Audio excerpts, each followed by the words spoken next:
Good afternoon, everyone. This is Jared Rand. Excuse me, and welcome to the Global Guided Meditation Call for Saturday, September 2, 2023. A little after this, about 3:16 p.m. Eastern. When we look at our life, a lot of us don't realize how tight that we are gripping the wheel of our lives, because we're so used to doing it, and it's not like, it's not out of the ordinary for us, for many of us. All the things that the ego mind takes us through, and a lot of the things externally in the material physical world, we're like just white-knuckling it. And one of the greatest experiences we can have in this life, and it's so true, trusting ourselves, the universe, and everything that happens. It's not always that easy to do. Yet we do have access to the amazing power to increase the feeling of trust radiating throughout our bodies. When we open our trust valve, so to speak, it feels like a warm, healing massage that opens our hearts and soothes our souls. There's nothing quite like knowing how to fully let go and feel that everything is just going to work out perfectly. Have you ever been with somebody and you're in the zone, let's put it that way, and you trust yourself and you trust the universe and you trust your life exactly how it is, and you're in deep gratitude, and you say, you know what, everything is going to work out perfectly. And then they respond by saying, well, how do you know that? Look at this, look at that, look at this. But it doesn't matter what they say. All that matters is what you feel. Through the frequency and vibration of trust, we can know that this universe is divinely intelligent and never makes a mistake. So when we live our lives as if anything is unfolding exactly as it should, we also increase our fundamental enjoyment of this life. How does one become a butterfly? She asked. You must want to fly so much that you are willing to give up being a caterpillar. Trina Paulus, Angels and Crystals. If you feel challenged by trusting life in any way, it means that on a deeper level, you're still not trusting some part of yourself. Say, if you feel challenged by trusting life, you kind of go, I've had too many things happen, I'm not sure. But if you feel challenged by trusting this life in any way, it means that on a deeper level, you're still not trusting some part of yourself. Maybe this part of your psyche is caught in a pattern of ambivalence or lacking integrity in some way. It's good to realize that trusting yourself is a choice. When we make the choice, we notice immediately how much more grounded and powerful we feel. The instant you allow trust to be your primary response to this life, you begin to notice you're naturally feeling more relaxed, in harmony with life, and more at ease about the future. If you have a difficult time giving yourself a taste of what trust is like, try out this trusting meditation exercise that I'm going to share with you. Like in the morning or right before you fall asleep. Now, for morning or night is good. But understand something. When you begin to realize that you're immortal, all right? You're the God, you're not the body. Remember, you're immortal. So nothing is going to harm you. The reason that we get so defensive or particular about things is because we're protecting the ego. That's what we're doing. We're protecting the ego. This is why we get so aggressive. And we don't need to protect the ego. We need to master the ego. So in the morning, before you stir, before you really are awake, but you're kind of in between, is to reaffirm deep within your heart mind, I completely and positively trust myself. I completely and positively trust this universe. I completely and positively trust everything. Because you trust yourself, see. And this is kind of an affirmation. It is an affirmation that confirms things with you. It confirms them with you. And that's what matters. If you don't establish confirmation with yourself, how the heck are you going to maneuver? Not too well. That's why, a lot of people say that everybody's out to get me. I don't trust anybody. It's the ego mind. Because the ego mind's been hurt, say. It's been double-crossed or let down because things didn't work out the way they were supposed to, at least in your eyes.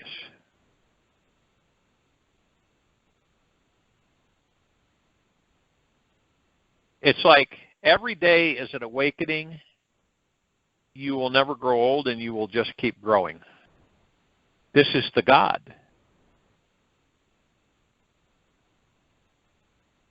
You have found your spiritual path when you know your being is received by God with the greatest adoration and respect.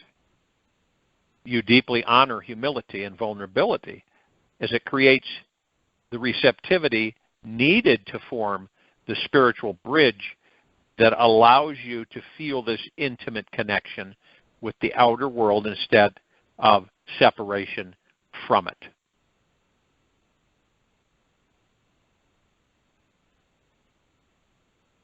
And it's very true that this universe has billions, if not trillions of ways to keep us humble and fascinated all at the same time. Humble and fascinated all at the same time. And people always are concerned about their spiritual path. I mean, a lot of people are. They kind of, sometimes it's in the back closet. And you imagine that eventually, this civilization will be spiritual. It will be fully enlightened, which means that it will have a full consciousness of enlightenment.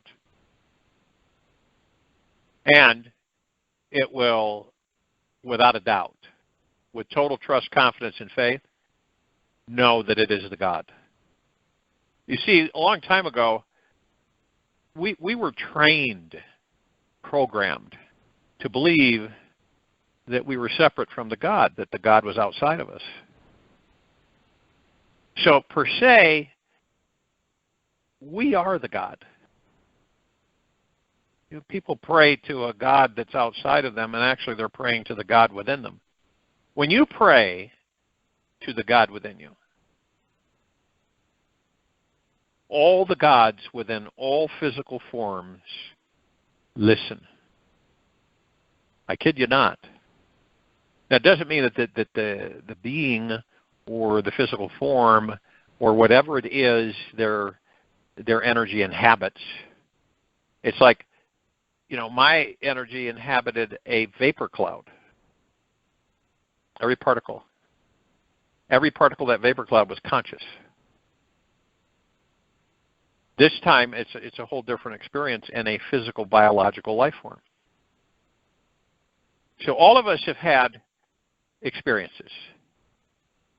And all those experiences make up the one God. We are the one God. We're all parts of that one God. Without us, there would not be a God. I kid you not. So it kind of goes hand in hand. That's when you begin to realize that you're never alone. You're not. When you go through the heart-mind, and you mostly are in the heart-mind, we all sometimes will step back in the ego-mind, but mostly in the heart-mind, we know we're never alone. Whenever you get feeling alone, right, it's because, which is connected to loneliness, which is a different subject. But when you feel alone, it means that you are not in sync with the God that you are. Because the God that you are is always with you. And the universe is always there for you. Forever. Not just this lifetime, but our entire existence, which is eternal. So when you begin to know that, not only know it, but embrace it, your perspective changes. When the ego tries to guide you a certain direction, you say to yourself, I know this is the ego. And ego, you're not in charge here. Therefore, I don't care to follow that thought. I don't care to interact with that thought. You're not angry, right? You're not revengeful to the ego. You're very loving to yourself and the ego mind, and it's just basically a matter of fact. And this is a practice.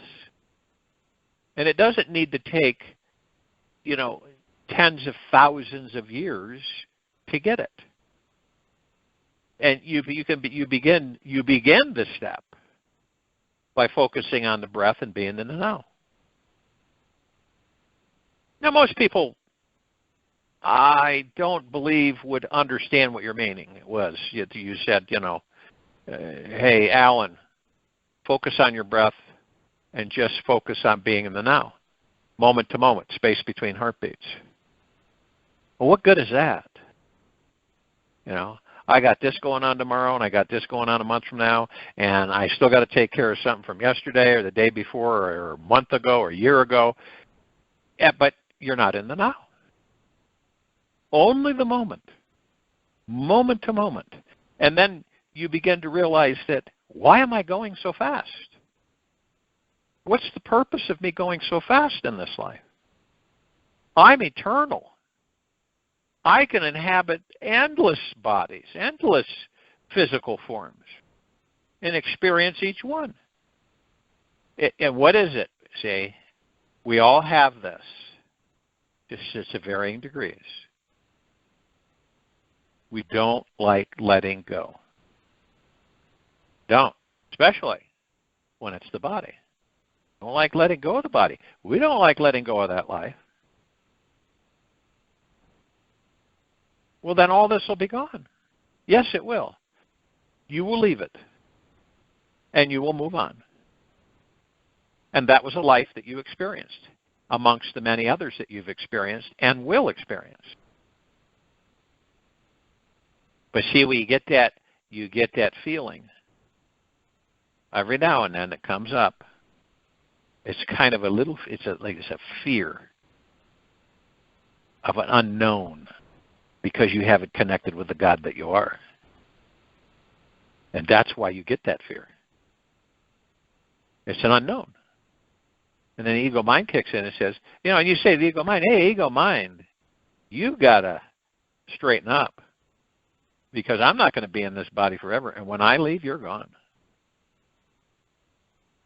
So you have those conversations with the ego mind. And again, very gentle, kind, generous and humble with yourself and the ego mind. And then you're able, in the breath, in the now, you're able to watch the ego mind. That's how you learn. You leave it alone. You leave the mind alone. You leave the ego alone. And you watch what they do. And you watch the different thoughts that come in. But you're not flagging them down and grabbing them and moving them into form, creating them into reality. You're not doing that. You're just ignoring. They're just kind of floating by. And you say, wow, look at that one. No, not interested in that one. I know that's not my thought. And so it's a progressive understanding. Doesn't mean you have to get it right away. The great thing is that you've decided on your own to enter it and not be compromised by the ego mind. Because that's where we're moving to. We are moving to a high level of spirituality where we know we're the God in the body. We have no doubt, no lack of trust or confidence in that. And our best friend eternally is the universe. So, now understand something. Is the universe alive? Now, I know there's a lot of depictions, and scientists have said that it's a huge holographic field of electrical impulses. Well, everything is. Everything is. Do you know that there's universes that are all kind of a liquid? The space is liquid. Everything's liquid. Now, do you know that there is a reverse universe? You know, like, what do they call them? You take a picture and you develop it, right, in a dark room. And those strips of those pictures where it's a reverse field, everything's white and then the background's black. There's universes like that. There's universes with a cornucopia of color in the actual space, so it's not black. It looks like a rainbow, right? With its own light. You imagine that? I mean, there is so many different universes that are all connected. You could say one universe is connected to endless universes. And they're all different. They're all different. So we happen to be in an electronic field universe, all right? Energetic frequencies and formings. And we've got solar systems dying and we've got new ones being born, and we've got galaxies dying and new ones being formed, and this is a constant. And to the universe, a galaxy is like a cell in our bodies. Now, we have trillions of cells in our bodies, right? But when you look at the body and you say, how can there be trillions of cells in there? Because they're like quantum particles. Because they're so minute, small, but very powerful. And see, we come to the realization that the only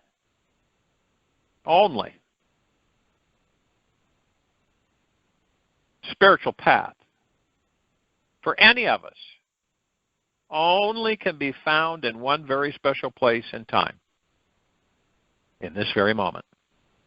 You're not going to find it anywhere else. You're sure as heck not going to find it outside of you. We've all done that. We've been there, done that more than once, and we end up with a dead end.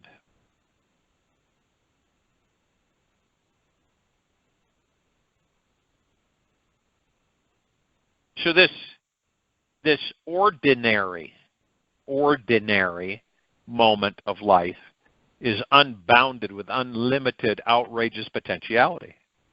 Whatever job, task, or typical daily boring action you're doing at any moment is actually overflowing with an extraordinary connection to unlimited power, love, life, and divine purpose.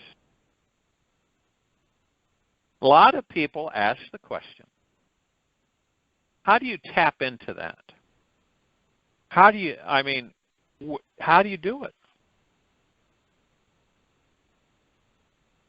So it's good for us to know that the spiritual path is not a linear line that one walks from A to B, but rather behaves more like an ever-deepening inward spiral.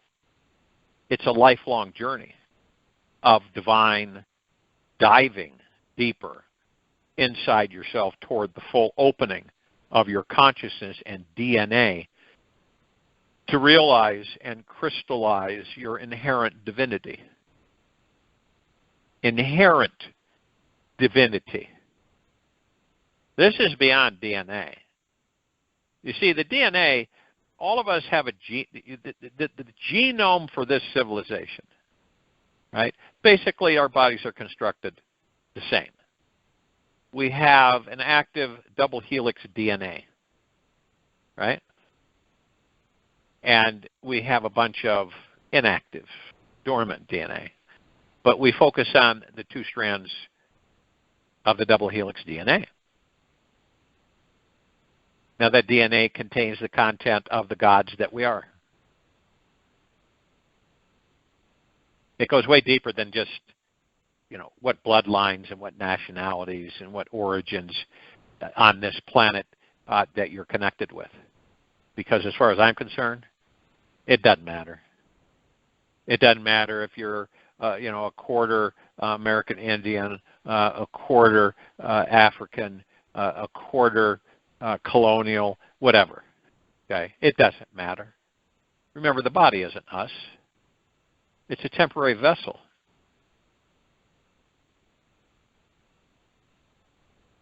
When we dive fully into this moment, right now, leaving aside the incessant commentary of the analytical mind, which we all know we have, okay?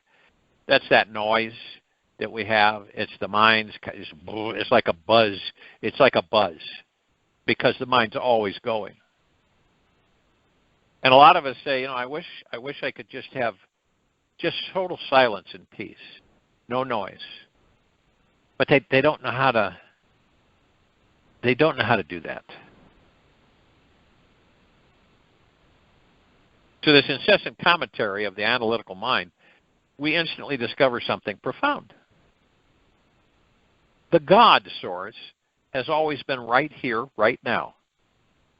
Divine intelligence is always available to us in every moment.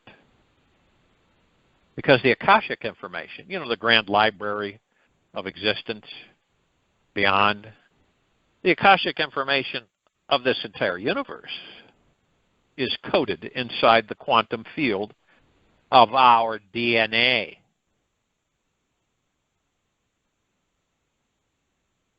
So, divine intelligence is always available to us in every moment because the Akashic information of this entire universe is coded inside the quantum field of our DNA.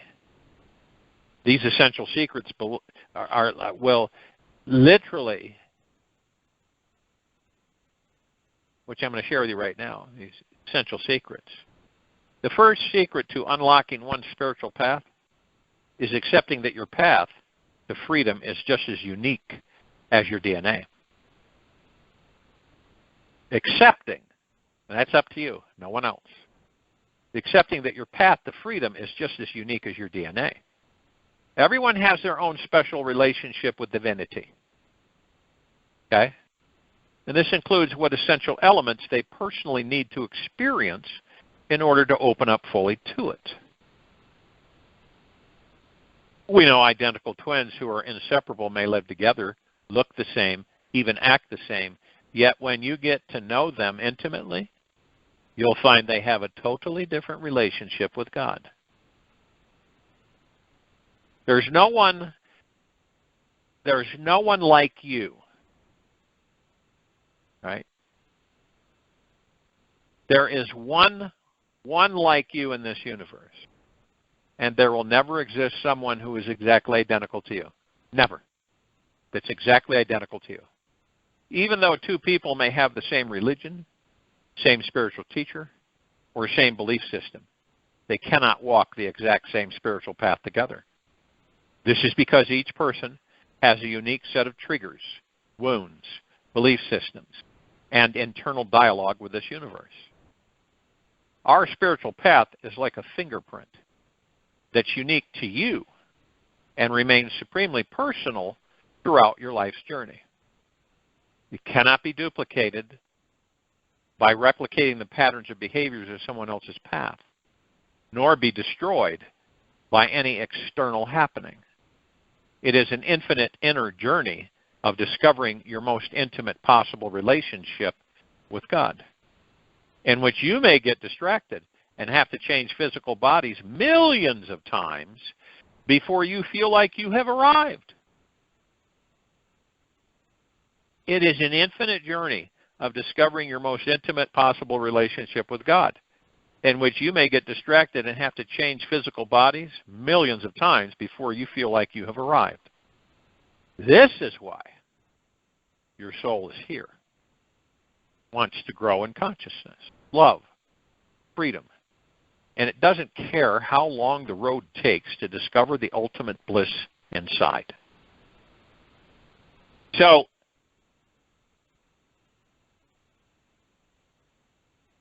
you begin to understand that we're not in a race. It doesn't exist. It only exists in the material physical world is where we race. While we race, which most of us do, and I'm not saying it's intentional, it's just what we do. We get caught up in the material physical world. So as we're racing along, we really miss so much. We miss so many things that would have been good to experience. But we literally don't see it. You could live in a town for 30 years, right? You take the same path. After a while, you're taking the same path, same road. You know, you go through the same neighborhoods, blah, blah, blah, blah, blah. Same stores, so on and so forth. I was talking to a lady earlier this morning, and she was talking about this community that she lives in part of the year out in Arizona. Doesn't like snow. So stays here partially and then goes out to Arizona for a period of time, so many months. But she said that the community is so great because everything's there. 5 minutes there's a grocery store. Everything you have access to. Her friend, he's able to, play golf and ride around in a golf cart on the actual community roads. He doesn't have to fight traffic or anything. So that it's nice. It's cozy and it's safe. Okay? So they like it. She likes it. But when you get into that comfort area, you stop growing. Okay? Yeah, you're still going to experience things. You're still going to interact with people, but it's a different feel. It's like our comfort zones. I know some people that there's no way you're going to convince them to step outside their circle, their comfort zone. It's just, you're not going to do it. Okay? And you'll know, you pretty much know if you're aware enough, you'll know pretty quickly that, okay, I'm not going to push this because this person is not going to budge. And I am not going to spend my energies trying to convince them to budge. So they're happy. That's great.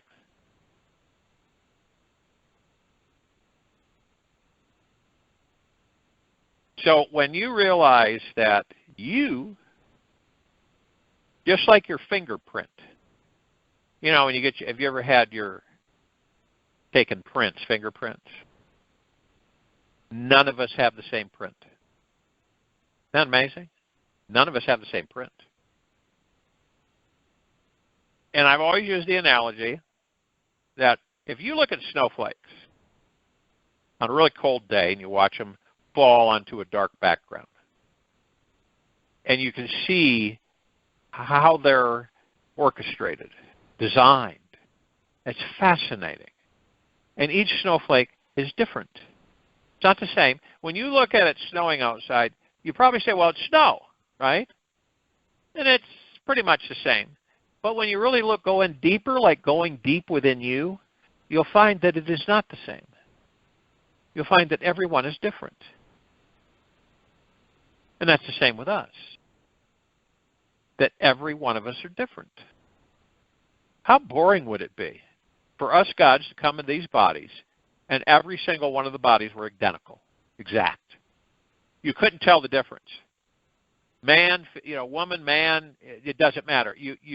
Everybody would look the same. Wow, wouldn't that be interesting? Kind of get boring looking at yourself. Everybody looking at themselves all the time. So this is why we have different suits to wear. And it could be anything. It's just how you are raised, how you are programmed, and that's how you're going to look and view things. You were raised, how you were programmed. And it really is that simple. Now, people say, well, what about the gods that we are? We're all one. So we're all acting as one, but in different ways. And we're all aspiring to continue. We're divine perfection, so we don't change, but we continue to increase our vibrational frequencies. Through what? Through experience. So we increase our vibrational frequencies through experience. And this tells us many things.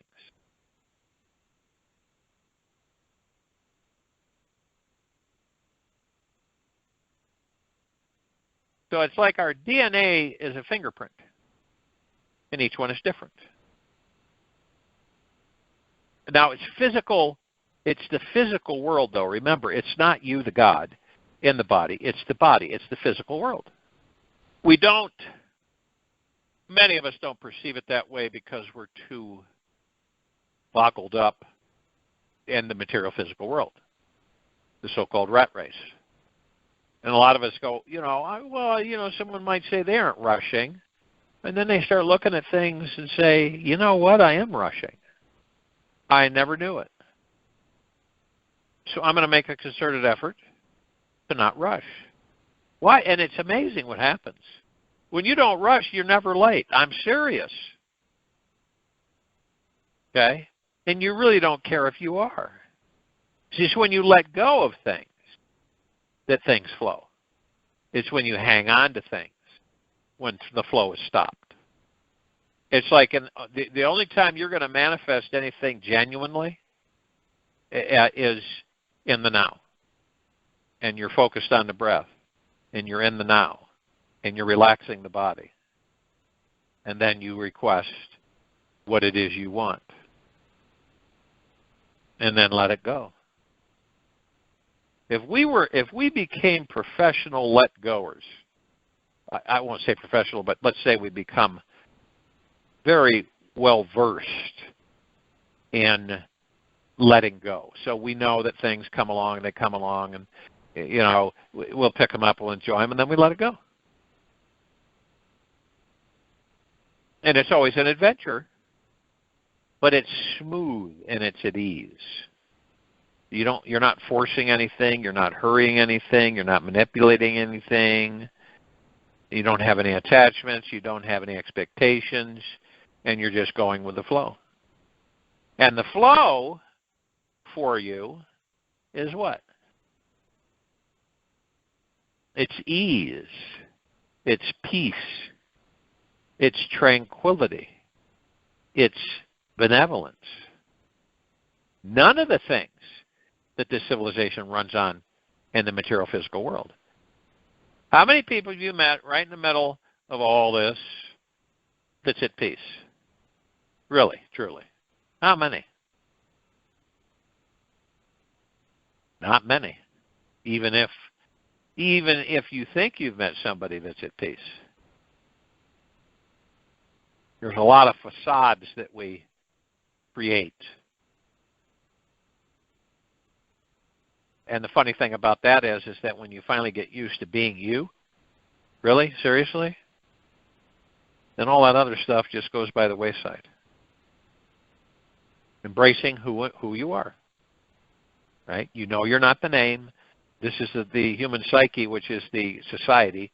You know you're not the name. You're not the character, personality, or anything. You know that this is a temporary body. that you're experiencing, and you're going to leave it eventually.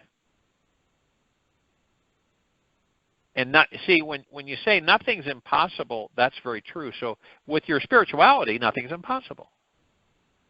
You're the master. You're the driver, right? You're the traveler.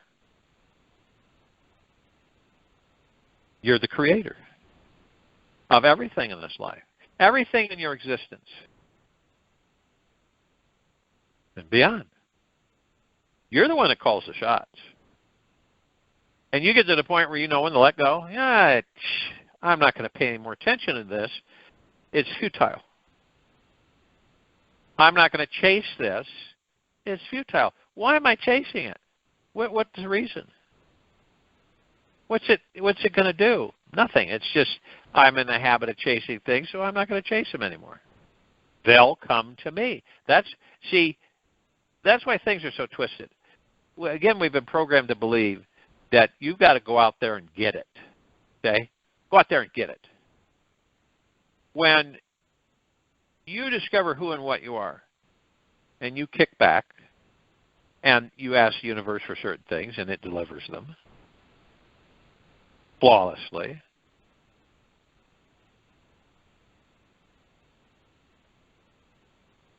And then you begin to realize and say, well, I let go. Am I going to lose anything? No. You're just not attached to it. None of us should be attached to each other. Oh, enjoy each other. Companionship, company, whatever. But don't have expectations or attachments with anybody, including yourself. Well, people say, well, then you're not going to be able, with that particular love, you're not going to be able to love people that you love it. Yeah, sure you will. Not an issue. But the stress, right, and the irritation, it's like, picture you set yourself in an environment, an existence, where no one got married. No one married. That it was unheard of. There was no such thing as marriage. When you were interested in somebody, you got together. And if you liked each other, you stayed together for as long as you choose. But if it got to the point where it was not enjoyable and you were fighting every day, then you dismiss yourself from that person. It's that simple.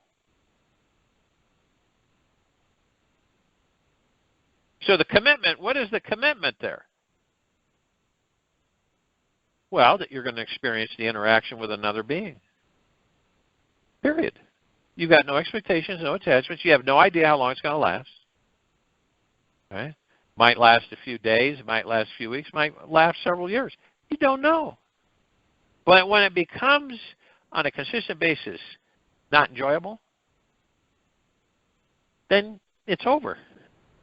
And this is what people don't get, because they have all this fear about what? Wars, court system, and who's going to get what. I mean, it's absolutely ridiculous. Because what? We can't decide for ourselves. You want to be with someone, you're with someone. They want to be with you, they're with you. This is all part of our ascension process. Do you think New Earth is going to have marriages? No. Do you think that let's put it this way. Now, for instance, in these bodies, for how many times we've been in them,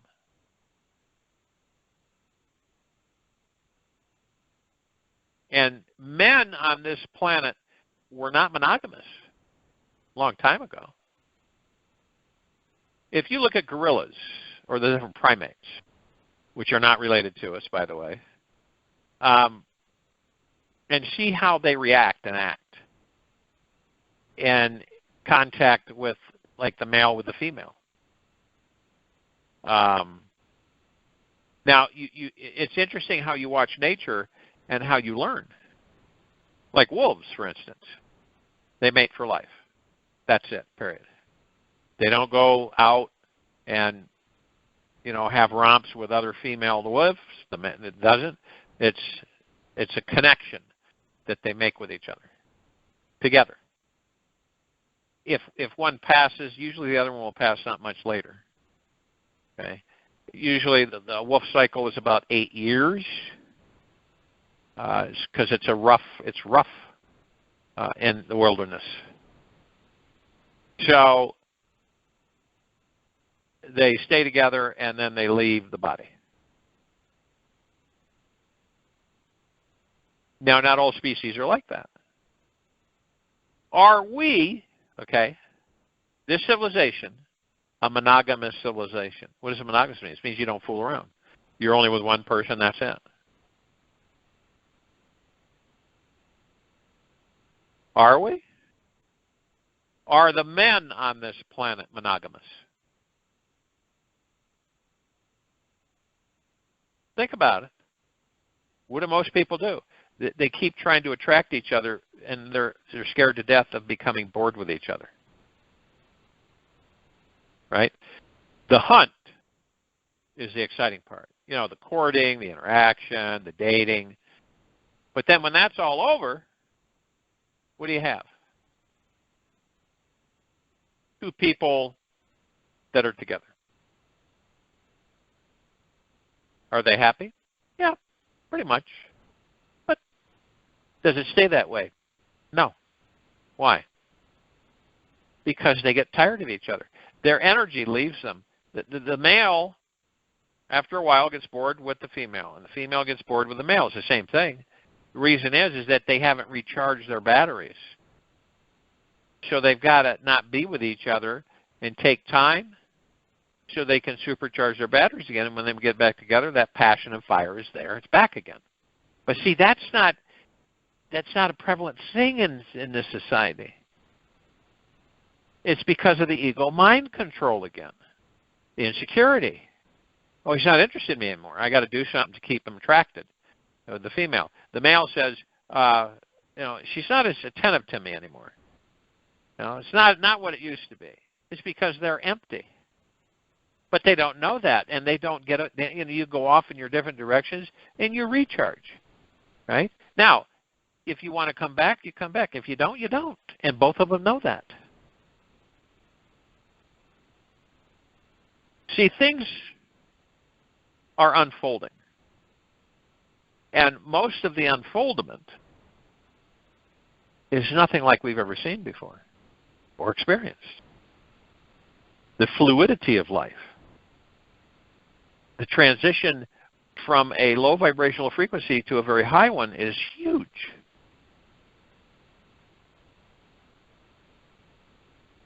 Loving ourselves instead of not liking ourselves or even hating ourselves. And how many times have I shared that it's up to you? It's all about you. You deeply and eternally love yourself. You have a wonderful relationship with yourself. And then you begin to start having a relationship with the true you, the God that you are within that body. Now, those folks are totally interactive. They don't have fear. And they're not stroking their ego mind because it's almost gone.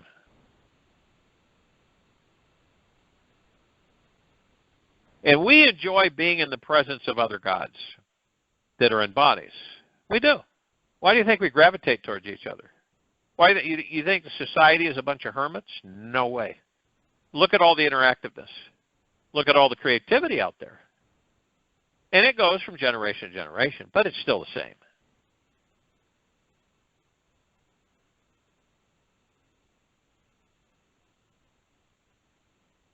So in this quiet time, when you focus on your breath, easy and slowly in through the nose and easy and slowly out from the mouth,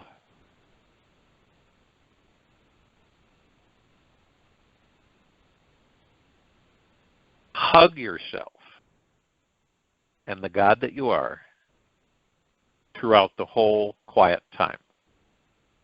You don't have to say a word. You aren't looking for a response. You're just being and loving you.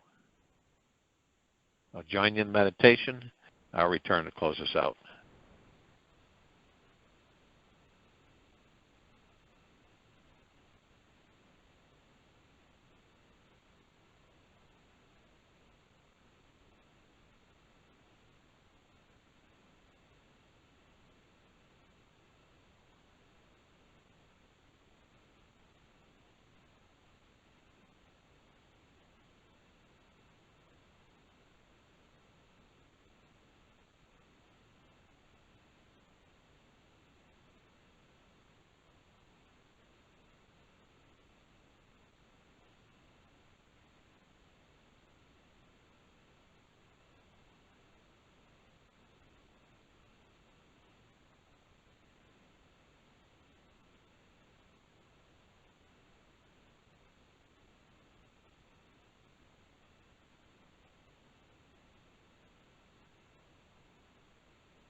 Take an easy and slow breath in through the nose,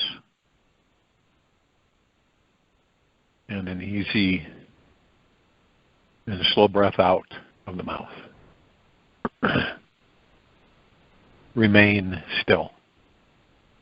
Dare to dance through life. Be a spontaneous being of the grand boogie-woogie. Let your body groove and move to the ecstatic rhythm of the cosmic beat. This universe is your music, guiding you every flamboyant step of the way. May you glide gracefully across the dance floor of your life. Take this with you for the rest of the day into the evening and night and the following morning. And we'll return here Sunday, September 3, 2023, 3:15 p.m. Eastern. Be gentle, kind, generous, and humble with yourself at all times. Be in the highest of the highest high, deepest of the deepest, deepest, eternal gratitude at all times, no matter what's going on around you or within you.